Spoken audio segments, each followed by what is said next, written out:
Assalamualaikum warahmatullahi wabarakatuh. Bertemu lagi dengan Ibu Puspas Janingtyas SPDGR dalam pertemuan mata pelajaran Sejarah Indonesia untuk kelas 10 tingkat SMA SMK sederajat.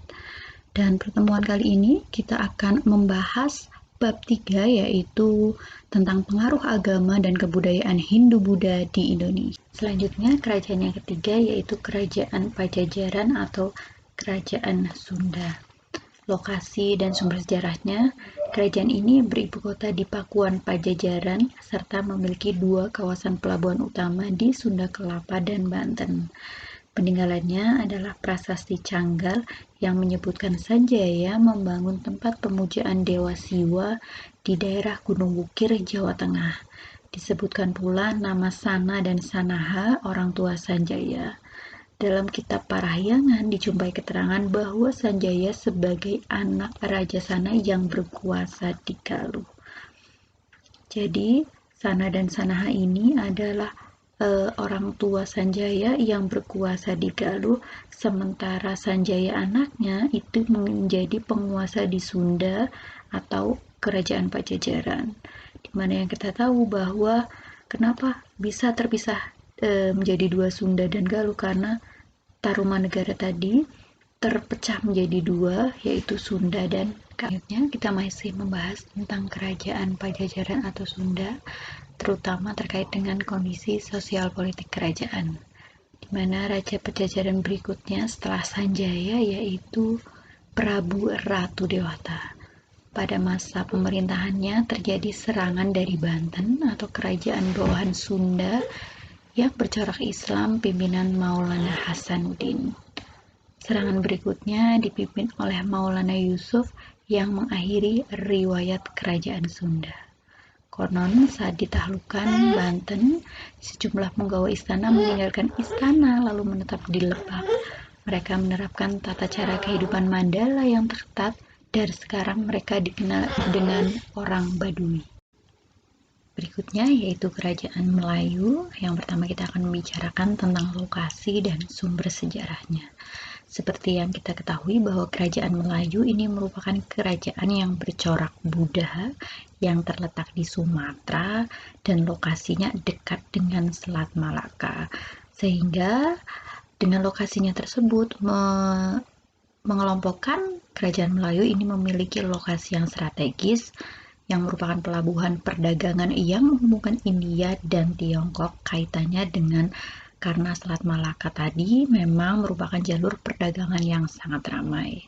Kemudian sumber sejarahnya dari Kerajaan Melayu yaitu Kitab Negara Kertagama yang menyebutkan nama negeri yang berada dalam perlindungan Majapahit, salah satunya adalah Kerajaan Melayu. Kemudian sumber yang kedua adalah berita dalam sejarah dinasti Tang yang ditulis oleh tokoh bernama Ising, yang isinya adalah bahwa di tahun 692 Masehi Kerajaan Melayu ditaklukkan oleh Sriwijaya. Selanjutnya kita akan membahas tentang kondisi sosial politik Kerajaan Melayu. Seperti yang dijelaskan sebelumnya, bahwa sekitar tahun 692 Masehi Kerajaan Melayu ini sudah ditaklukkan oleh Sriwijaya. Namun ternyata di tahun 1275 kerajaan ini pulih kembali dengan menguasai Sriwijaya serta perdagangan di Selat Malaka.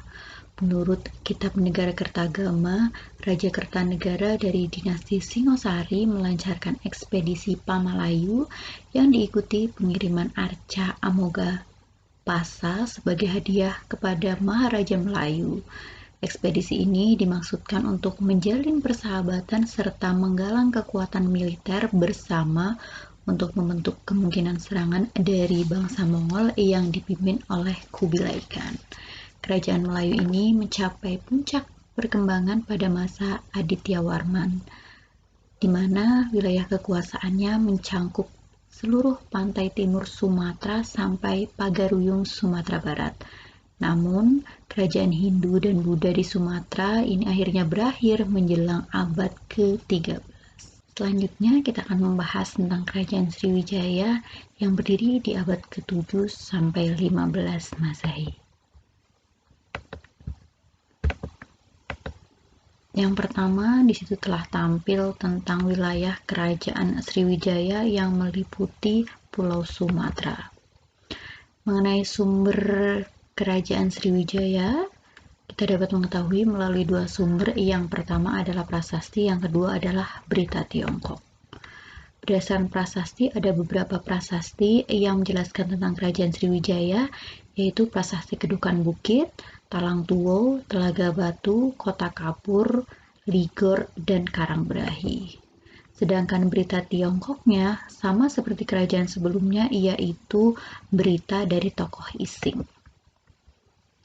George Coedes menyatakan letak Kerajaan Sriwijaya berada di tepi Sungai Musi atau sekitar Bukit Siguntang dan Kota Palembang, Sumatera Selatan. Dari daerah ini, Kerajaan Sriwijaya berkembang menjadi kerajaan maritim terbesar di Asia Tenggara. Pada masa kejayaannya, Sriwijaya berkembang sebagai kerajaan maritim yang memiliki pengaruh luas. Kerajaan Sriwijaya juga menjadi pusat perkembangan agama dan kebudayaan Buddha di Asia Tenggara.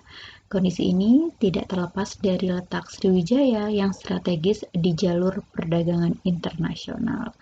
Seperti yang kita ketahui bahwa Selat Malaka ini merupakan selat perdagangan internasional, sehingga membuat Kerajaan Sriwijaya yang letaknya di Sumatera ini menjadi kerajaan yang bercorak maritim dan memiliki pengaruh yang. Selanjutnya kita akan membahas tentang kondisi sosial politik Kerajaan Sriwijaya, di mana berdasarkan tulisan pada prasasti Ligor dikatakan bahwa Raja Sriwijaya yaitu Dharma Setu ini mendirikan pelabuhan di Semenanjung Melayu dekat Ligor. Dan masyarakat Sriwijaya ini sebagian hidup dari perdagangan dan pelayaran mengingat letaknya di dekat pelabuhan dagang. Kemudian hasil bumi yang diperdagangkan antara lain adalah kemenyan, lada, damar, penyu, dan barang-barang logam seperti emas, perak, dan gading gajah. Nah, Sriwijaya ini harus tetap menjaga dominasi perdagangannya, dan dalam rangka menjaga monopoli perdagangan, maka Sriwijaya dikatakan telah menggelar ekspedisi militer untuk menaklukkan bandar pelabuhan pesaing di kawasan sekitarnya. Dan kerajaan Sriwijaya ini mencapai zaman keemasan di bawah Balaputra Dewa yang berhasil menjalin hubungan dengan kerajaan di luar Indonesia. Kerajaannya antara lain adalah kerajaan di India seperti Benggala dan Cholamandala dan Kekaisaran Tiongkok. Dan kemajuan Sriwijaya ini didukung oleh beberapa faktor. Yang pertama adalah karena letaknya yang strategis, yaitu berada di jalur perdagangan antara India dan Tiongkok.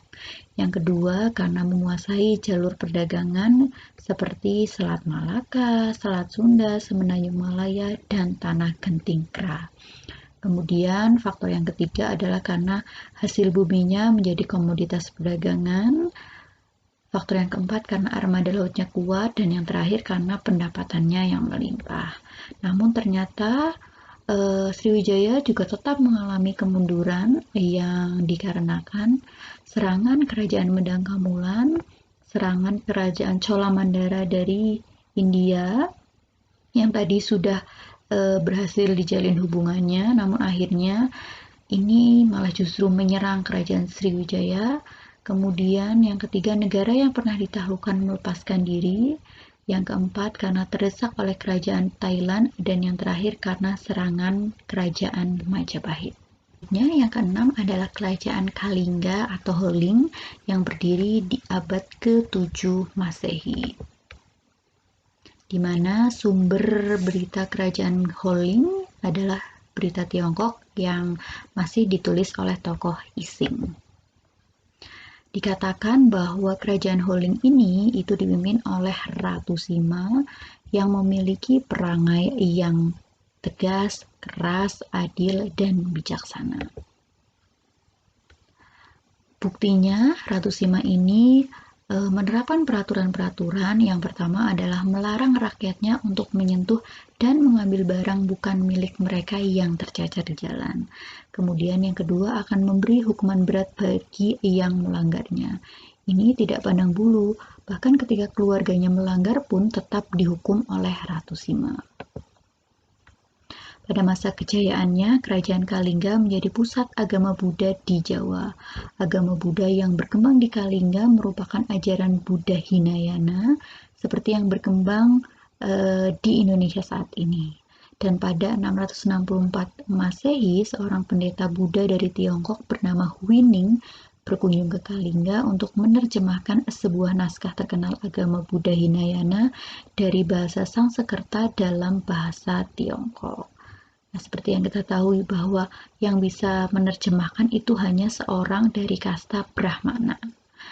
Kemudian usaha Huining ini tersebut dibantu oleh seorang pendeta Buddha dari Jawa bernama Janabadra.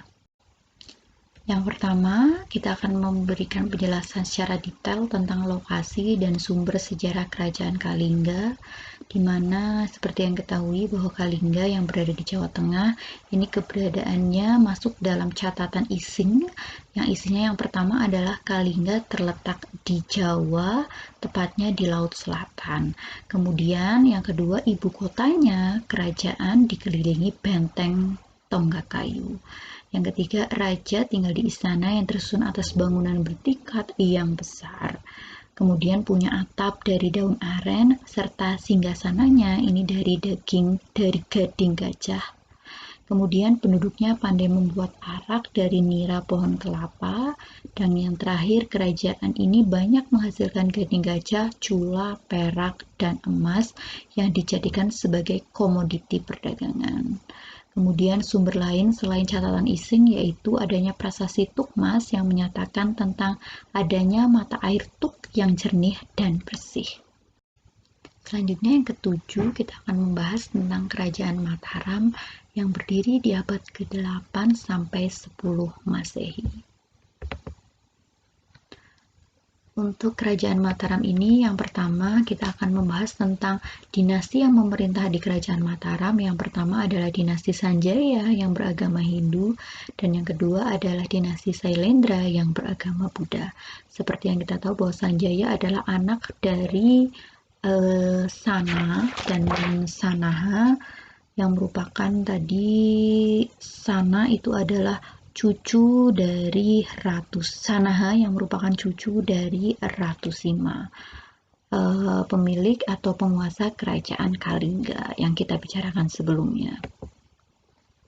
Kemudian Sanjaya dan Sailendra ini akhirnya bisa bersatu dengan menikahnya Rakai Pikatan dan Pramodawardhani di tahun 832 Masehi. Diceritakan keberadaan dua dinasti yang berbeda agama menunjukkan masyarakat Mataram kuno ini menjunjung tinggi toleransi. Selain itu, masyarakat Mataram kuno memiliki kebudayaan yang bernilai sangat tinggi. Tingginya kebudayaan itu dibuktikan dengan banyaknya peninggalan berupa prasasti dan candi. Candi di Mataram kuno pun memiliki dua corak, yaitu Hindu dan Buddha.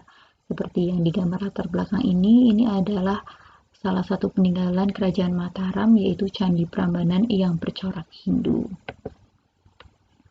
Kemudian diceritakan di sini Kerajaan Mataram ini dikuasai atau penguasa terakhirnya yaitu Empu Sendok, di mana ia memindahkan pusat pemerintahan dari Jawa Tengah ke Jawa Timur. Mengapa demikian? Yang pertama, alasannya karena pusat kerajaan mengalami kehancuran akibat letusan Gunung Merapi. Yang kedua, karena adanya perebutan tahta di dalam istana, seperti yang kita ketahui, karena dinasti yang memerintah adalah dua dinasti yaitu Sanjaya dan Sailendra. Kemudian yang ketiga, karena adanya ancaman dari kerajaan Sriwijaya. Kita akan membahas secara detail tentang lokasi dan sumber sejarah Kerajaan Mataram, di mana kita ketahui bahwa Kerajaan Mataram itu adalah kelanjutan dari Kerajaan Kalingga di Jawa Tengah sekitar abad ke-8 yang kemudian pindah ke Jawa Timur di abad ke-10 karena alasannya tadi sudah disebutkan pada slide sebelumnya. Kerajaan ini tepatnya berlokasi di pedalaman Jawa Tengah, di sekitar daerah yang banyak dialiri sungai seperti Sungai Progo, Bogowonto, dan Bengawan Solo. Dan sumber tertulis tentang Kerajaan Mataram ini, yang pertama adalah Prasasti Canggal dan Prasasti Mantiasi, yang isinya dijelaskan bahwa Raja Sanjaya ini memeluk agama Hindu dan membangun kuil pemujaan kepada Siwa berbentuk candi dengan hiasan patung lembu yang dipercaya sebagai kendaraan Dewa Siwa. Karena memang kita ketahui bahwa ketika kerajaan Hindu-Buddha, raja yang memerintah itu konsepnya adalah Dewa Raja. Selanjutnya, pendirian lingga di desa Kuncarakunya oleh Sanjaya, dan kondisi ekonomi Jawa yang kaya akan padi dan emas dan asal-usul Sanjaya. Selanjutnya, Sanjaya menciptakan pemerintahan yang aman, makmur, dan sentosa. Kemudian ia dianggap sebagai pendiri dinasti Sanjaya. Selanjutnya kita akan membahas tentang kondisi sosial politik kerajaan Mataram. Di mana seperti yang kita ketahui bahwa pengganti dari Sanjaya adalah Rakai Panangkaran, dan kuat dugaan pada masa Rakai Panangkaran inilah dinasti Sailendra dari Sumatera menguasai Mataram dan menjadikan raja-raja dari dinasti Sanjaya sebagai raja bawahan Sriwijaya. Nah, sumber sejarahnya yang pertama adalah ada prasasti Kalasan yang berangkat tahun 778 Masehi, dan prasasti ini menyebutkan Rakai Panangkaran mendapat perintah dari Maharaja Wisnu, raja dari dinasti Sailendra, untuk mendirikan Candi Kalasan yang bercorak Buddha. Oleh karena itu dinamakan prasasti Kalasan. Selanjutnya yang kedua adalah prasasti Kota Kapur yang ditemukan di Sumatera, dan berdasarkan prasasti ini Sriwijaya telah menguasai bagian selatan Sumatera, Pulau Bangka dan Belitung hingga Lampung.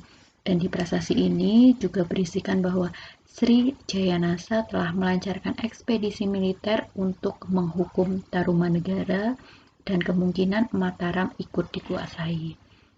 Selanjutnya yang ketiga adalah prasasti Mantiasi. Dalam masa pemerintahan Rakai Panangkaran banyak mendirikan candi seperti Candi Sewu, Plaosan, dan Kalasan. Dan dilihat dari struktur bangunannya, candi ini bercorak agama Buddha. Nah, kuat dugaan bahwa Rakai Panangkaran ini pindah ke agama Buddha ketika Mataram dikuasai dinasti Sailendra atau Sriwijaya. Kemudian ada prasasti Keluran yang berisikan bahwa sepeninggalan Rakai Panangkaran, Mataram diperintahkan oleh Dharanindra, kemudian digantikan oleh Samaragrawira. Nah, Samaragrawira ini mempunyai dua anak. Yang pertama adalah Samaratungga dari dinasti Sailendra, yang pada masa pemerintahan Samaratungga ini didirikan Candi Borobudur yang bercorak Buddha. Kemudian anak yang kedua yaitu Balaputra Dewa. Nah, Samaratungga ini mempunyai anak bernama Pramodawardhani yang menikahi Rakai Pikatan dari dinasti Sanjaya, dan pada masa Rakai Pikatan ini memerintah didirikan Candi Prambanan yang bercorak Hindu. Dan sepeninggalan Rakai Pikatan ini, raja-raja yang memerintahkan Mataram yang pertama dari Rakai Kayuwangi, Rakai Watuhumalang, Dyah Balitung, Daksa, Tulodong, dan Wawa menjadi raja terakhir dinasti Sanjaya. Sekian penjelasan dari Ibu untuk materi bab 3 tentang Hindu-Buddha. Terima kasih Ibu ucapkan. Bertemu kembali di pertemuan kedua dengan materi Kerajaan Hindu-Buddha. Wabillahi taufiq wal hidayah. Wassalamualaikum warahmatullahi wabarakatuh.